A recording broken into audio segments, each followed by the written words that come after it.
Welcome to Play by Play, a podcast that gives you a running commentary on relevant topics in sports and life. Join championship coaches Pat and Jerry as they give you relevant takes on events as they occur, along with flashbacks from past experiences. Here now are Pat and Jerry doing Play by Play. Hey, welcome to another episode of Play by Play. And we are thrilled today to bring you an awesome guest. Hey, Pat, I was just listening to our guest music a little while ago. I was going to start bringing that in. Ayla Brown Bellamy is our guest.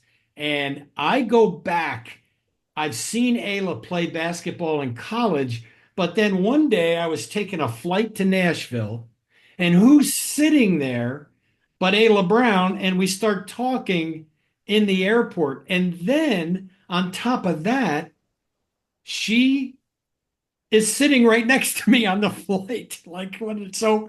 We fly all the way to I flew all the way, Pat, to Nashville, and along the way, I asked Ayla to come and play some music for us and bring some CDs, and I still to this day gets those ADP folks from Nashville to always remind me of Ayla and ask me, so how's she doing now? And we still have her CDs, so um, I'm gonna bring her in. You got anything you want to cover before we start?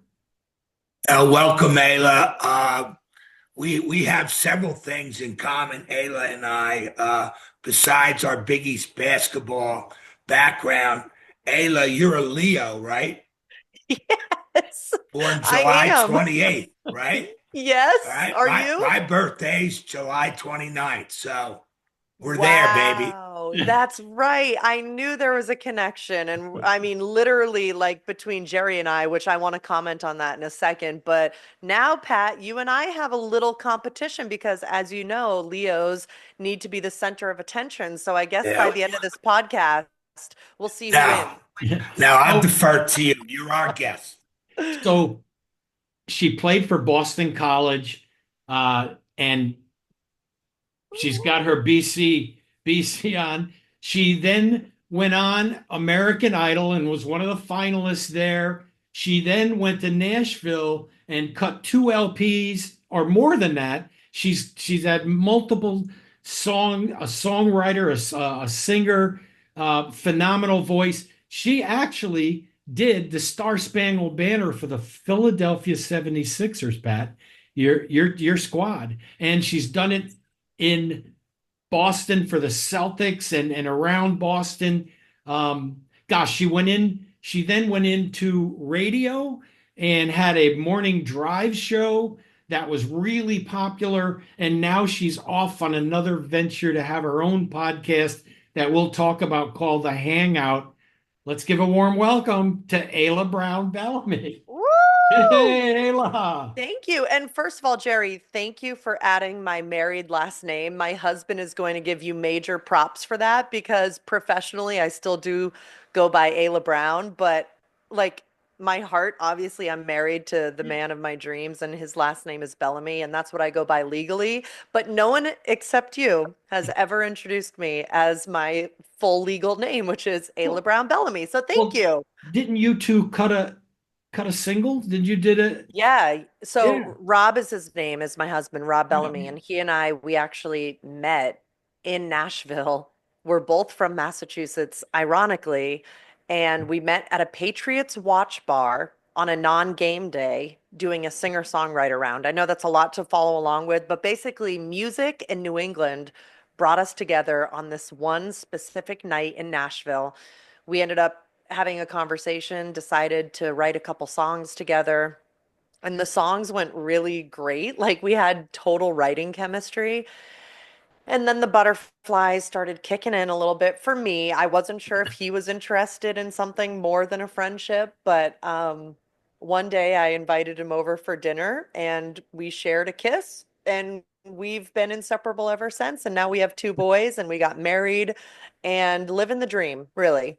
That's awesome. That's That's great. awesome. That's And Yeah. great. are you in the North Shore or South Shore? Where? So, if you know anything about Massachusetts, we are on the South Shore. We're in a town called Weymouth, which Yeah. is kind of heading down toward the Cape. Okay. And yeah, I actually found we were living in Nashville. I feel like we should go back and forth a little bit, but I was living in Nashville after I graduated from Boston College because I always thought music was something that I wanted to pursue after school. So I went down there and I didn't know if I would be down there for 6 months or 6 years. And I lasted 9.5 years down in Nashville. And when I got the job with a radio station up here in Boston, Country 1025, I moved back up to Massachusetts. But when I sold my place in Nashville for $395,000, I thought I was a millionaire because the South is so different. And, 7 years ago, it was extremely different with the housing pre-pandemic. And couldn't find anything affordable in Massachusetts, which I should have known, but I didn't know because I'd never really owned a house before. And so I found this town called Weymouth that kept popping up with homes that I could afford. And I put an offer on one. And you guys, I love the town I'm in now. But little did I know back in the day that it would become such a big part of my adulthood. But it's a great town, and that's where I live in Weymouth. That's fantastic.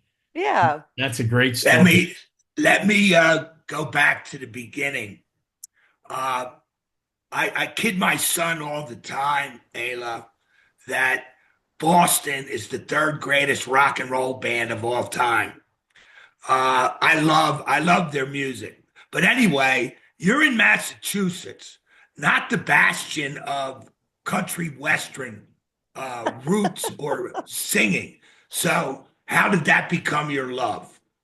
So it only became my love later on in my life. And I'm talking like I didn't even know country music existed until I was a senior in high school. So my best friend, Megan, gave me a burned CD of all country songs and groups that she had really loved, like Pat Green and Rascal Flatts, Martina McBride, etc. And I was like, what is this? I'm like, this sounds so different because I grew up loving JoJo and Destiny's Child, and of course, like Mariah Carey and Christina Aguilera and all like the big vocalists and stuff like that. But when she gave me that CD, I was like, I kind of dig it, but I never really thought anything of it until I was living in Nashville. And I was like, okay, I very much resonate with country music, country lifestyle, the singer-songwriter aspect of it, where you can like really tell a story when you're writing and singing. And I just felt like a really deep connection to it. So that is kind of not kind of, that is what I do now. I sing country music, and I have been for, gosh, at least 15 years or so, 15 years. Yeah. And I love it. Staying with that, again, I'm from Philadelphia. I'm a 76ers fan, but I'm not this year. I think they stink and they've just too many guys not playing. Okay. Uh, you know, game management, injury management, whatever you want to call it. But I know Philly has never been a country western town. So if you're singing, I read where you were singing, doing concerts in the concourse of the Wells Fargo Arena. You were Yes. yeah, and you're playing country western music, and you got these Philly people walking. I mean, how that must have been a tough gig. That's funny you say that. So let's go back to how that opportunity started because it sounds like you're from Philly. Jerry, what town are you from? Are you from Mass? I'm actually from upstate New York, but I spent a ton of Okay. time in Andover. Okay. So we're all from New England. You get the vibe. It's very brash, but also like the people of New England and the Northeast are like onions. You have to peel off a few layers. And then once you do, you realize, oh my gosh, these people are so kind. What's the deal? So, going back to the Philadelphia 76ers opportunity, years ago, when I was living in Nashville, I had done a rendition of the national anthem with the Boston Pops Orchestra when I was 17 years old, right after American Idol, and it was for their July 4th huge extravaganza with the fireworks. It was the best opportunity I've ever had, still to this day. The CEO at the time, Adam Aaron, who was hired by the 76ers to get people back in the seats after Allen Iverson had left, they thought, Right. okay, we're not getting families back in here. Allen Iverson is gone. What can we do to get families, people excited, kind of classy up the game time presentation a bit?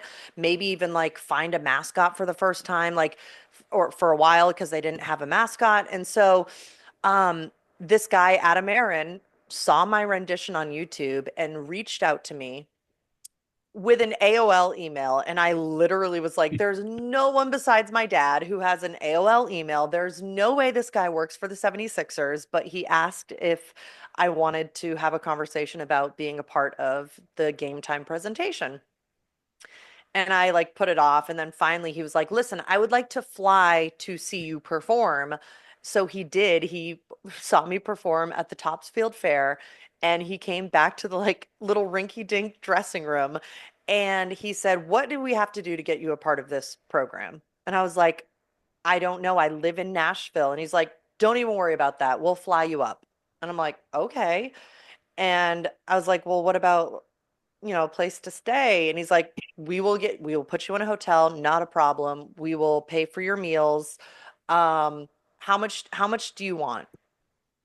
And he and I was like, oh Wow. my, I literally was like, I don't know, like if you allow me to, if you're paying for my travel and um like you allow me to watch the games because I'm a huge basketball fan, I don't know, maybe like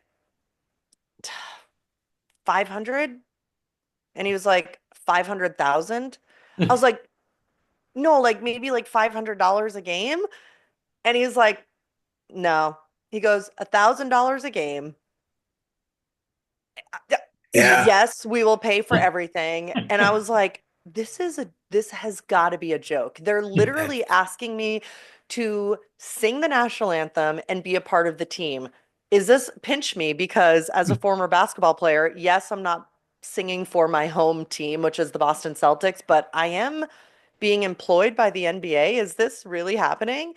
And so it really did. For 2 years, I sang every home game for the 76ers. And going back to the concourse thing, they wanted me to be a part of the team in any way, being like a goodwill ambassador, going out and meeting the fans. And I will say it took a while, Pat, for me to be out there saying hi to people, asking them if they wanted to buy a CD, asking if they wanted me to sing a song. Like it was a lot of grinding to make yeah. sure that the people of Philly knew who I was, knew that I was there to stay, and that I really was heartfelt and loved what I did. So I did perform at halftime shows and on concourse shows, and they really really opened like their arms wide open to having me be a part of their program. So I loved it. I wish jobs like that just fell from trees these days because it is the first and only time a professional team has ever paid to have a person like sing the national anthem. So I'm very grateful for them. That's great. Great That's great. experience. That's a tough crowd in Philly. That's So a tough tough. crowd. So tough.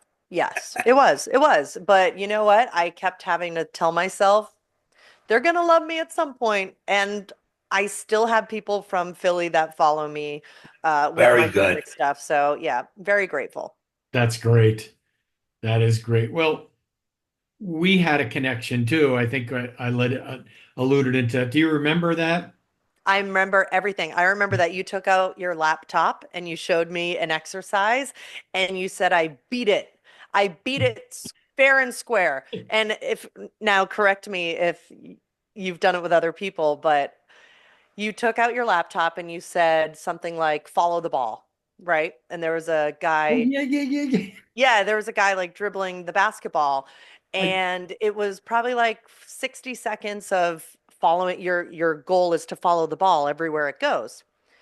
and there's distractions coming at all angles. And at one point, you said something like, "Well, did you see it?" And I was like, "Oh, you mean that other guy who came in to the side doing something?" And you said, "Of all the people, barely anyone sees. They're so focused on the ball that they actually miss everything else going on around them." And you had commented on how great my ability to visualize peripherally, but also like to multitask and see various things at the same time. And I remember that. And that, how long ago was it? Like 15 years that we 15 sat years on a ago. So, plane? yeah. So, Pat, that exercise was white shirts and black shirts, people dressed, and the team with the white shirts were passing a basketball around and moving. And while this is going on, a guy in a gorilla outfit walks across the screen. Nobody ever sees him. When you say, "What did you see?" Nobody, or you say, "How many passes were there? Did you see anything else?" And nobody ever gets it. She got it right from the get-go. Well, peripheral vision. Magic Johnson, no look. I was like, how do you not see that? That literally was what I thought to myself. I'm like, there's no way you're telling me that no one sees this I, gorilla man. they What? don't, they don't see that guy in the costume. That's They, so weird to me. yeah, it's a crazy experiment. And it's Well, just going about, back to our Big East roots, Ayla. I knew your coach very well, Kathy Inglace, who passed away several years ago accidentally, and it was very, very sad. It was. Tell us about your time at BC and a little tribute to Kathy. Absolutely. I'm so glad that you're allowing me the opportunity to do that because she really was a special woman in my life and in my family's life. Because when I was, and this all starts years before I even met Kathy, but when I was 12 years old, I auditioned for, and I don't even tried out. I'm so sorry. I'm mixing music with Right, basketball. I tried out right. for a travel AAU team. I was 12 years old.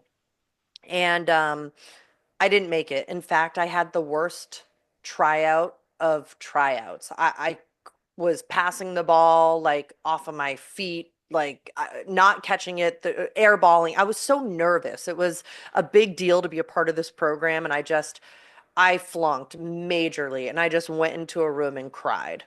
My dad came in and he was like, "Don't worry about it. Let's keep practicing. It'll be fine."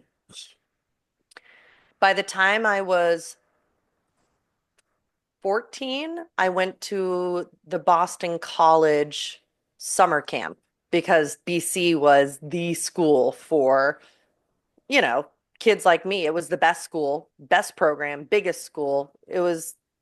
I wanted to go there.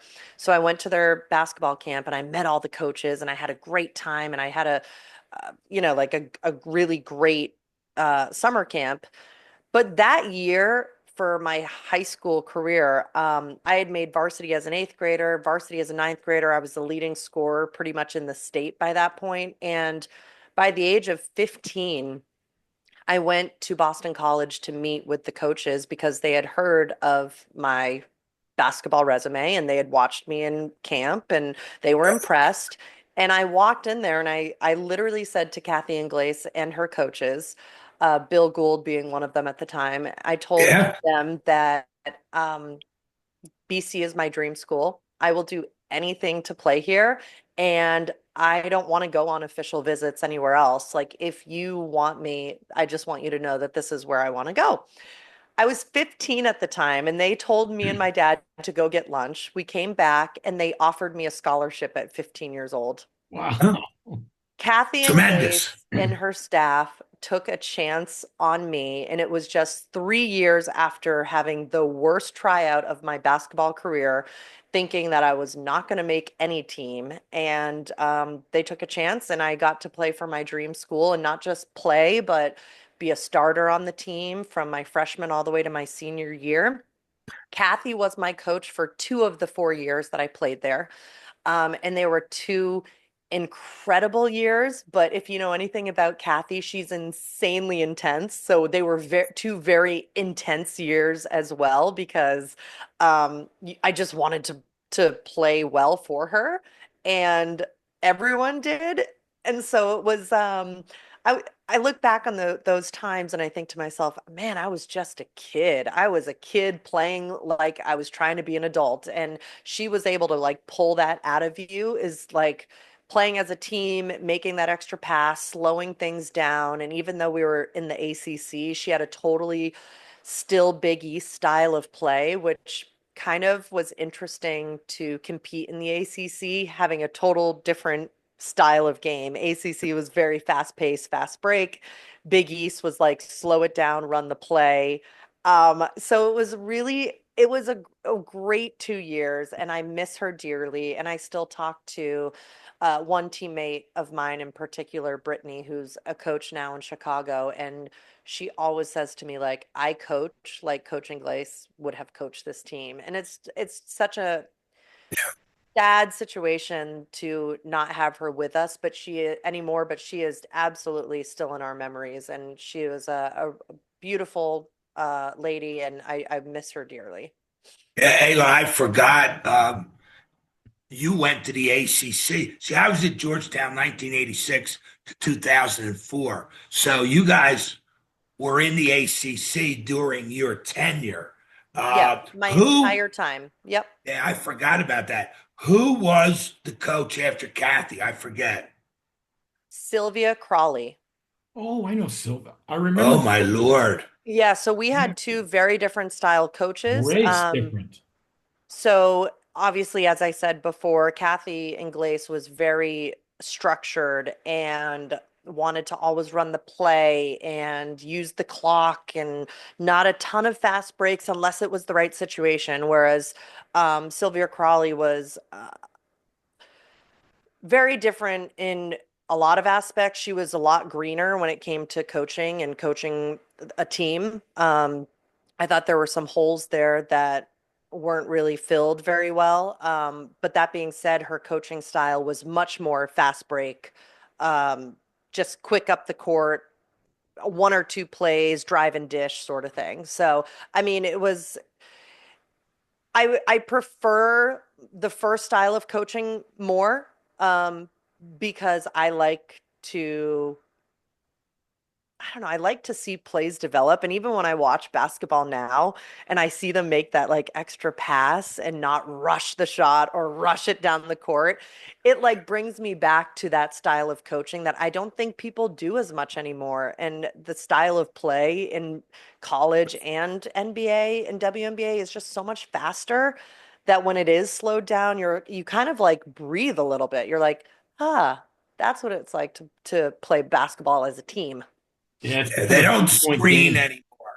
Sorry, Jerry. Go ahead. I was going to say it's become a 3 point game. I got to see you play when Sylvia coached and when Kathy coached. I think I probably went to about 4 games, but Kathy had got me tickets to a couple games, and she Yeah. was very approachable. Recognized me from Old Dominion. I mean, yeah. Yeah, my first connection with Kathy Ingles was in 1993, and she was coaching Vermont. Oh yeah, That's that where was she her. started. Her. And Yeah. actually, it was 93. And but I never met her. The point is, her team went 28-0, Jerry, and there was a huge debate. There were only 40 teams allowed in the NCAA tournament in 92, 93. And there was a huge debate on whether Vermont should get in Oh my with God. their schedule, with Yeah. their schedule. And my Georgetown team finished 20-8 in the Big East in a better league with a better schedule. And Vermont got in. And my kids were heartbroken. Oh man. Yeah. Oh. And then I think it was like the next year, Kathy was in the Big East a year or Mm, two later. But yeah. that And was it my was well first deserved. Well deserved for her to introduction to move from Kathy. Vermont to a bigger school, and being at BC, she would have always said, and she did for many years, that it was her dream to coach at a place like that in Conti Forum. So Well, she was a great lady. God bless her. Yeah. Yeah. Let's talk some music. Sure. Ayla, do you keep in touch with any of your American Idol? So, someone actually asked me that the other day, and it's funny because I had to really reflect. Like when I was on the show, it was back in 2006. Yeah, Facebook had been an invite only, and you had to have a college account to be a part of it. YouTube, I don't even think had been probably not in created at that existence. point. No. The only thing that we had were these chat forums that people would log into and talk a bunch of crap about, the idol contestants. But I was 17 at the time. Like for me to stay in touch with Chris Daughtry, who was 15 years older than me, like there it just didn't really feel like a very, even though he's one of my favorite people and he was at the time. My point is I didn't keep in touch with anyone. I didn't even really have a cell phone at at the time. It was like so long ago. I do regret that though, because there's such a community when you're there. And then you don't really realize that you could go home at any moment. And then when you do get eliminated, like they eliminate you, like they take you home. You're good. You're gone. Bye. Yeah. I mean, it's just like, oh, I should have gotten so and so's number or stayed in touch somehow. But no, I wish I did, but I don't as Yeah. much. Well, and today on shows like The Voice, they have a lot of country artists, and when the country fans show up, the country artists win every season. Well, what does that tell you? I know. Tells you that they're awesome and they're relatable and that people love them. I Yeah. mean, that's kind of, yeah, everyone has an appetite for something at the time. Like back in 2006, it was kind of like pop, like Kelly Clarkson pop was huge. So it was like wholesome pop with a lot of harmonies, almost like girl group and boy group stuff, NSYNC, Backstreet Boys, etc. Country though has made a huge surge in popularity, and people love it. And if they've never heard it, they're starting to understand how cool and special it is. But the problem is with The Voice and Idol and all these shows is that there are so many of them that you can never stay in touch with all the contestants. Back in the day when I was on the show, we were the only show that you could watch as a family, you could Yeah. vote for, and like we were a huge deal back then. Like you could always remember the first five winners of American Idol: Kelly Clarkson, Fantasia, um, what Ruben, Carrie Underwood, and then my year was Taylor Hicks, and I might have Oh, gotten one of those wrong. But I mean, like that was 20 plus years ago, and I'm still like, oh, I remember that like it was yesterday. So it was really awesome being on a show when it was the only show. Hey, Yeah, Ayla, yeah. are you still recording today? I mean, and still writing music? So yes and no. So yes, I'm recording, and I finally got my butt back into like the recording mindset. I just sent down a song to Nashville. I just got the music back to it.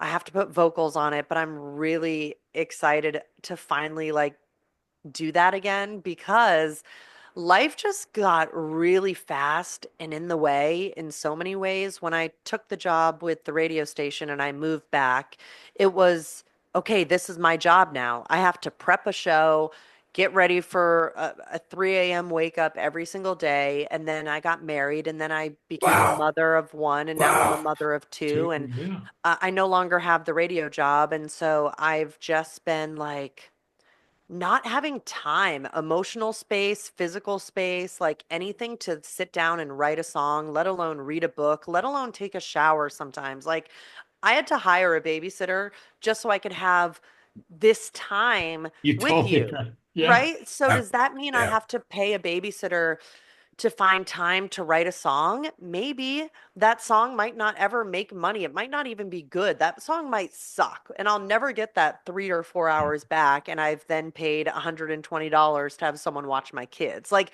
so you have to, as a mom and a creator, like Yeah. spend your time and your money really wisely. So I don't write right now anymore. I'm hopeful that as when the kids get older, one of them's only almost 2.5, and the other 7 months. So I am very much in the thick of it right now.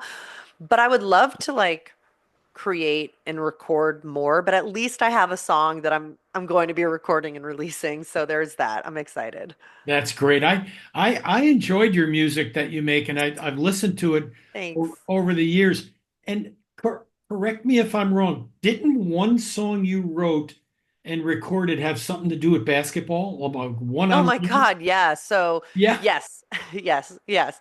I have two songs, one from my very first album when I was 17 Yeah. called Breaking Away, and there's like sounds of basketballs being dribbled in the background, and my dad is on a microphone acting as the announcer. It's just so bad, it's so good. Like it is Yeah. so bad. But then I have another song that I actually do in my set all the time. It's called Beat by a Girl, and it's literally like a kind of a girl power anthem about kicking the boys' butts on the court and on the stage. And it's a really fun song. So that one is more, that's on my country stuff. It's called Beat by a Girl. Yeah. So Well, go ahead, Pat. I was gonna just go ahead, ask her to go ahead, take us Jerry. up to speed with her podcast coming out in radio and what was the format of the radio show, and why don't you tell us that story? Yeah, sure. Pat, did you have a question about the music first? And then I'll Yeah. talk about Yeah, the. uh, I kind of did. Well, all I was going to say was it's very dangerous to give parental advice, but I would say to you that your kids are worth millions compared to a career. Yeah. And the second thing would be I am sure you will develop some songs as you watch them grow in life. So you'll hit the jackpot later. Yeah, that'll Thank be you your for saying inspiration. that. Thank Yeah. you, Pat, because let me just tell you that my biggest passion in life is my kids and being a mom. And Awesome. I didn't see that in myself. Like when I was Yeah, younger, I never, you know how some people grow up and they're like, I can't wait to be a mom. Like I never really said that to myself. yeah, I always knew it would happen at some point, but I didn't know that there would be true love and passion for seeing them grow every day. So I agree with you. I'm hopeful that um, some inspiration and some songs. They've already been my inspiration for other things. I make yeah. baby bibs and I sell them at craft fairs. So if I didn't have a kid, there's no way I would be sewing baby bibs and selling them. So they keep me busy with that. But in terms of like Jerry, your question was how did I get to the radio and the podcast thing? Is that what you Yeah. want to chat about now? Because I'm What was the format of the radio? And Sure. yeah. It was a country music radio station. The station is based in Boston, but it did reach all the way up to New Hampshire, all the way down to Rhode Island, parts of Connecticut. So it had a very wide reach and it was in a top 10 market in the country. Boston is. So, we did very well. I worked for them for about 6 years on their morning show. So the format was talk and music, obviously mixed commercials in there, but and some games and some fun things with the audiences. But it was a talk show with whatever current songs on the playlist that were, that we were mandatorily having to play on our program, which were all great. I love country music, so it was fine. But yeah, that's what I did for 6 years. It used to be a 5:30 to 9 show, and then they moved it from 6 to 10, like the last 2 years that I was with the station. And now you're gonna try to recreate a talk through your podcast, the Hangout. Yeah, so basically the radio industry is it is You're right. not doing as well as it hopes, right? And it is what it is. The company that I worked for owns many different radio stations throughout the country, and they are trying to stay afloat, as is our many companies in whatever industries. But they fired our entire morning show, and instead they're syndicating a show out of Philadelphia in our place. So it's no longer a local radio program. It's just like a cookie cutter. They take their Yeah. talk segments and kind of place them Yeah. in our spot. Um, so my former co-host, his name is Jonathan Weir, and we worked together for 5 years and we loved working together. And we thought, let's capitalize on all of the very angry people that were listening to the radio that want to listen to us because we still have a following, we still have a brand, and let's try and do the podcast. So we have now done 5 full weeks of podcasting, and it's called The Hangout with Jonathan and Ayla. And we have merchandise, and I record right here in this same area that you see right now. And it's very casual, and I love working with him. We record once a week, and then we do a Patreon only show on Thursdays for people who want to like subscribe to that. And we do monthly virtual happy hours and other fun things and shout outs to them. So, and they also get to hear us banter back and forth again on Thursdays for a I, whole hour. So I love it. It is a lot of work though, because, once again, trying to find time to record and do this. It's a labor of love and it's a passion project. And we hope that it, as you guys hope, that it gets big and people love it and connect with it. And that's all we can wish for. Yeah, I think you just got to stay at it with podcasts. You have to keep going and getting guests. I mean, we've been fortunate to have some great guests, and we're just one guest away from, we've gone from, Pat and I worked the Kathy Rush basketball camps, and we connected, and out of the blue, we said, why don't we connect this way? That's awesome. So we started doing this, and we get about 1,000 views per podcast. I mean, it's starting to grow. That's And awesome. yeah, except and we have fun with it. yeah, we have a lot of fun with it. Don't That's take ourselves too serious. all that matters. Keep it raw, real. Yep. I'd love to get more technical. I just can't settle on a software that carves things up. But so tell us about the Hangout and where your plans are and where you're headed. And Yeah, sure. So we like I said, we record once a week, and we, like you, are kind of trying to find programs that we love. And I think we've settled on like Riverside or something like that as a podcast. I don't know if here's the thing. We we're each actually have our going to own. test Riverside. Yeah, we each have our own strengths. I am not good with production at all. So Jonathan's job is to do that. My job is to find the money, baby. So I have secured three sponsors and advertisers for our podcast so far. Looking for more in 2025, local businesses in the Boston, Massachusetts, New England area that wants to get their company out to a bunch of really dedicated listeners that love to support us and the people that are part of our crew. So the Hangout is a talk show. It was the same talk show that we did on the country music station, but take out all the music. There's no music anymore. It is really just Jonathan and I doing different segments with a heavy focus on parenting. So if you are a parent, then you'll definitely want to check out our podcast because we have some crazy stories about what our kids are doing and sometimes other people's kids too. Let me ask Ayla this, and if Ayla will allow it, I'd like to get her email or cell, but that's another thing. Because when you deal with a show on parenting, I've been offered the opportunity. A dear friend of mine, and Jerry knows him, his name's Dan Durkin. He was also in the coaching world for many years. His daughter just had twins. And she asked me if she could do a podcast with us, Jerry, on raising twins. Bring her on. Oh, bless her. Ayla, you might want to She'd tap be into good that. for Ayla. That'd be a good spot for her. Yeah.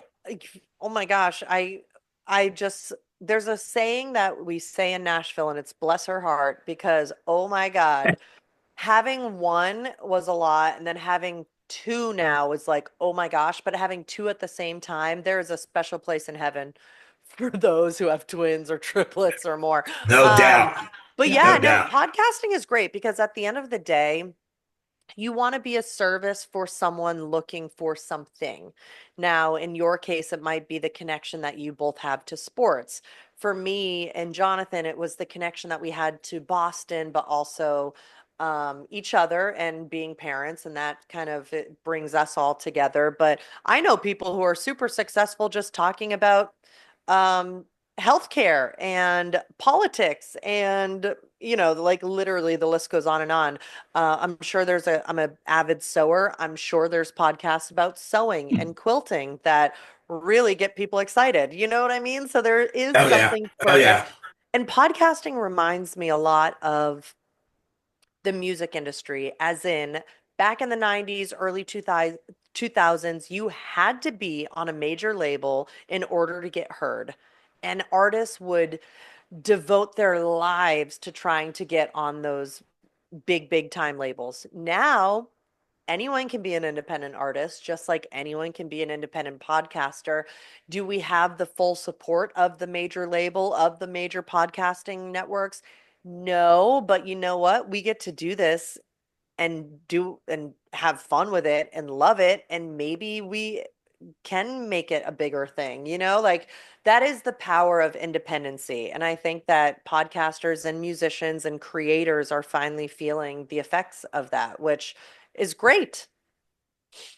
That's a great take on podcasting. I think you have a lot of things and guests. I mean, think about the guests you could bring on just from the Boston area that have kids, and you want some Celtics. Some of those Celtics kids. We just had Bryna Jones on, Casey Jones's daughter, and she's Yeah. she's raising her family.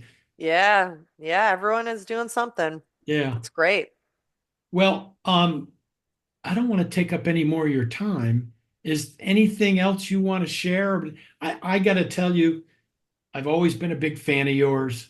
I've always gone back and listened to some of your music.